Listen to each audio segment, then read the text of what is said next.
Hi there, I'm Linda and this is Huttons Valley Permaculture. Today I thought we'd have a quick look at what's happening in the kitchen garden in spring.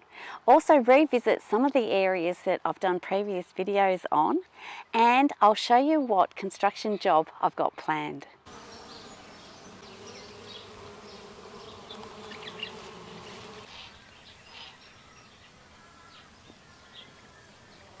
Well, the bees aren't the only ones happy that it's spring. Not only do we get masses of flowers, but the deciduous trees and shrubs come back to life. I thought we'd start our tour today by having a look at the gooseberries that I transplanted some time ago. This gooseberry was transplanted to this spot from a shady area of the garden. It's transplanted really well and starting to put on some really lovely growth. Back where it was, you rarely found a flower, but there's already several little flowers coming, and I'm hopeful to get some fruit off this plant soon. I also transplanted a couple of other gooseberries. This one here is, well, they're both starting to shoot. They're not as advanced as the first plant that I showed you, but already you can see that they're starting to come up around the roots, which means that they're establishing well. The gooseberries had come from an area just in the middle of this garden here during a tidy up, but as you can see, it's recovered well and it's gone a bit crazy again. I probably need to get in there and do some more chopping, but I'll wait till a lot of these flowers have gone to seed and then I'll chop them and drop them. Right here I've got a red Russian kale that has been feeding me during winter. That's going into flower, and I'll let that seed just so that that will spread around. My usual habit with Swiss chard is to do the same. So that will have a beautiful flower on it soon and be able to spread its seed. I also find that this is a great food for native birds like the crimson rosella. They really love to eat all of that. Also in this garden I've got chervil flowering and that will seed. There's some silver beet here. I've got some other little kale plants coming along, so hopefully that will replace that one that's gone to seed. The fennel has finished, which I've been harvesting, and I've had some celery in this garden as well. The oregano is just coming back to life, as is the lemon balm. And I've got some yarrow here, which hasn't flowered yet, but that won't be long off. The Swiss chard has just been fantastic because I just love to chop that up and have that with my eggs in the morning. Don't you just love all the colours of Swiss chard?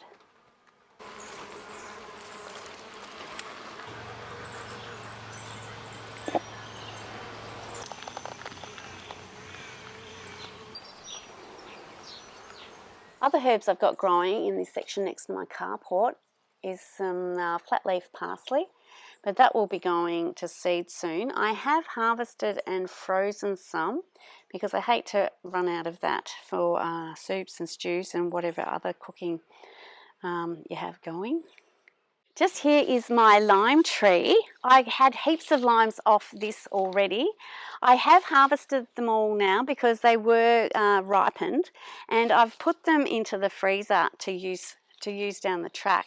They're really easy to take out and juice, and I'll zest them if they're frozen. That's not too hard to do. So I've got lots of flowers coming on this, so next year I should have another bountiful crop of limes. And just behind me here is my lemon tree. The lemons are just starting to ripen now.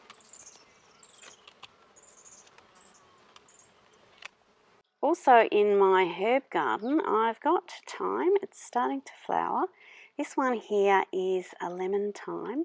In part of my tidying up of the garden, I pulled out some chive plants and pulled out all the grasses that were all in amongst it, and I've put in a couple of extras that are just starting to flower. My sage is looking a bit woody. It's just starting to get its leaves on it, but that shouldn't take too long. That's why it's a really good idea to harvest some of these and preserve them to make the most of this flavour at other times, because they're not always harvestable throughout the year. This little plant here is a pineapple sage, and I'd like to thank Hope, who bought me a coffee, and I was able to purchase this beautiful little herb that I've been wanting for a long time. I'm really looking forward to being able to harvest some of that and make myself a refreshing summer drink. This is some more thyme, and hiding in amongst here is some more of the flat leaf parsley, which self-seeds in this area. And of course I've got beautiful rosemary, which I love to flavour dishes with all through the year. In another video I made this year, I showed myself transplanting these 3 blueberries from pots. Now they're still quite small, they're just starting to get some growth on them, but they're all covered in masses of blueberries. Usually it's around the end of December, start of January that I get to start harvesting the blueberries, and they keep me going all year long. I've got 6 plants. 3 have already been established in this garden and produce masses of berries, and these ones I'm looking forward to getting a bit bigger and producing even more so I can share more of these blueberries around. This variety is different to my other varieties. It does lose all its leaves in winter and comes back with these white flowers as opposed to pink little flowers, and it produces masses of huge big blueberries. So if you're going to be buying some blueberries, do your homework and get something like this variety. Another video I made this year is to do with my raspberry patch and tidying it up. As you can see, the raspberries are starting to come back to life. Not all of them have, some aren't viable, but that's okay because these should spread around and fill in the gaps. Some of them are starting to get some flowers happening, which is exciting. And I thought I had transferred everything from the other patch, but there's raspberries starting to grow over there, and they actually look a heap healthier than these ones here. So I'm going to just let them go and see if I can get some fruit off those. But what I did want to talk to you about today is the seeds that I threw in here. I threw peas and calendula and lettuce, just a variety of seeds that I had going, just to get some roots in the ground. So what my plan is now is, particularly with these peas, before they flower, I'm going to cut them off at the ground and just put them down on the ground as a mulch.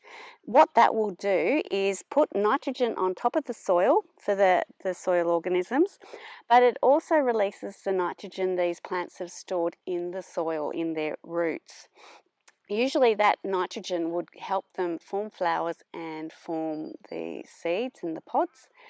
But because we're going to be cutting them off and killing the plant, that makes the nitrogen in the soil available to the soil life and to the plants. Also coming back to life in the garden is members of the mint family. Here I've got spearmint, but there's also chocolate mint growing here, which I love to use dried in teas. And across the pond there is my lemon balm, which I also love to dry and use in teas. Like other members in the mint family, this lemon balm dies down during winter and then springs back to life at this time of year. Now what I'm going to do very soon is actually just chop all of this down and dry it and use it for my teas. While it's really young and fresh and growing well, is a perfect time to harvest. Right next to my lemon balm and my raspberry patch, I've got this large black currant plant. It's just coming back to life. It always takes a lot longer than the red currant, which I'll show you shortly. During winter, at the base of this plant, I have moved some manure in around it and then put some wood chip just to help give it some extra fertility. And this whole area during winter, I've got in there and removed some of the creeping buttercup, not all because that's a bit impossible, but hopefully it'll give these raspberry plants a bit more of a chance and also allow the strawberries to spread out a little bit more. I have transplanted some rhubarb. This one here is just starting to get going. It's got some nice growth coming in the middle there. I was also given some walking onions. Now I'm not sure that I've put them in the best spot here, but I needed to get them in somewhere where I'd remember what they were. So I've got them in here, but I'm sure they'll be easy to transfer around if I decide they need to be in a different spot. Something I've been doing a lot of over winter too is when I've needed to mow my grass, which I haven't third into a food forest yet. So with all the grass trimmings, I've been piling that on this area of the garden as well. So you can see here all that browned off material is the grass clippings, and the lighter green ones is the fresher stuff. And I've been putting wood chips over the top just to keep trying to build the soil in this area. Springtime and the comfrey's springing back to life and producing the beautiful purple flowers. Now what I will be doing is regularly chopping this down and adding it to the soil surface just to keep going with getting that organic matter available to my productive plants, like that little raspberry over there. Part of the aim in this garden during winter was to kind of freshen up my strawberry patch a little bit and give it some nutrition, clear out some of the old plants and just bring to life the plants that remain.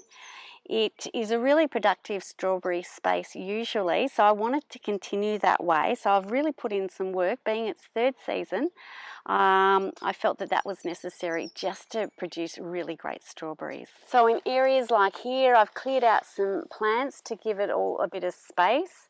I've put manure around and the grass clippings, and now I've got a layer of wood chips that should all start to decompose.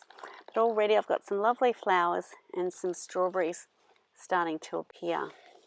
Just over there's another rhubarb that I transplanted in amongst those strawberries. Now, quite in contrast to my black currant plant, which is only just beginning, this red currant plant has got masses of fruit coming on it already. It's also got some new canes starting on this side, which is good because it's a bit lopsided. And like the black currant, I did put a layer of manure around with some grass clippings and finally the wood chips. A bit of red currant jelly coming up this year, I think. Now my little ruby tree, my ruby memorial, is looking pretty good coming out of winter. It does have some flowers on it. I don't know if it's a good idea to let them fruit at this size or just pinch all of those off and let the tree grow, but I'll do some homework on that.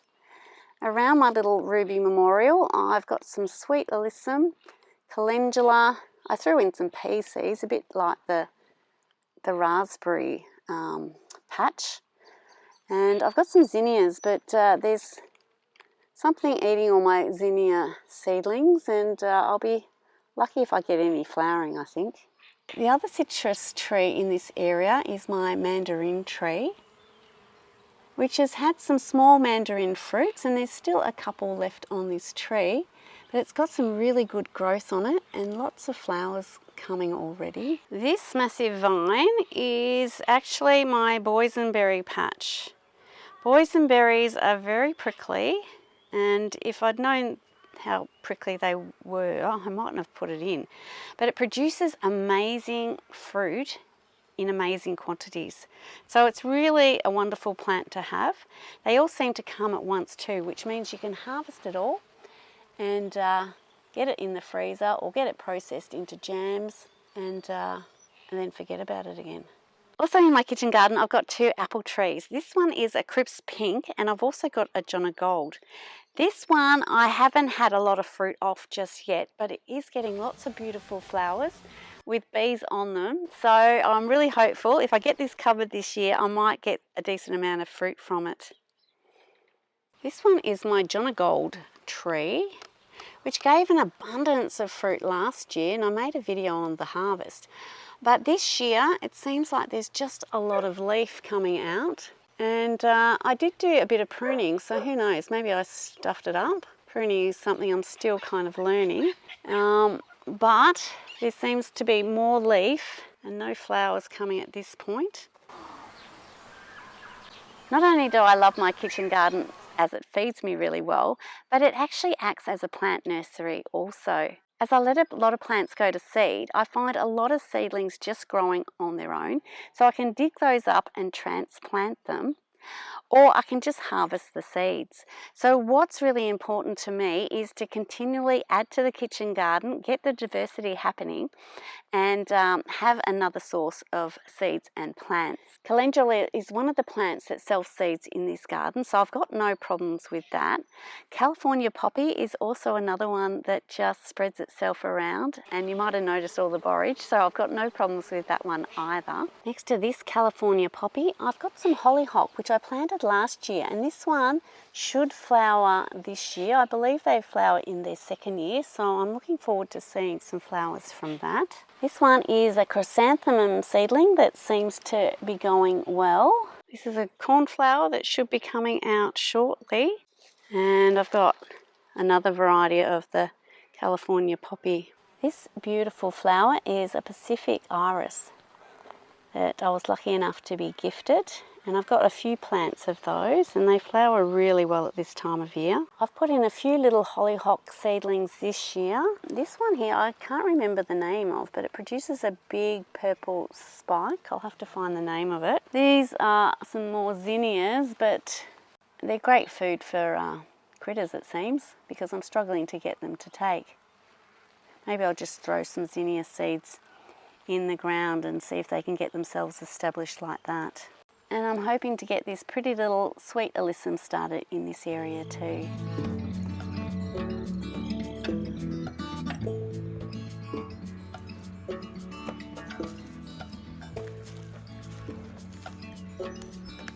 Don't eat my trees, Evie. Evie.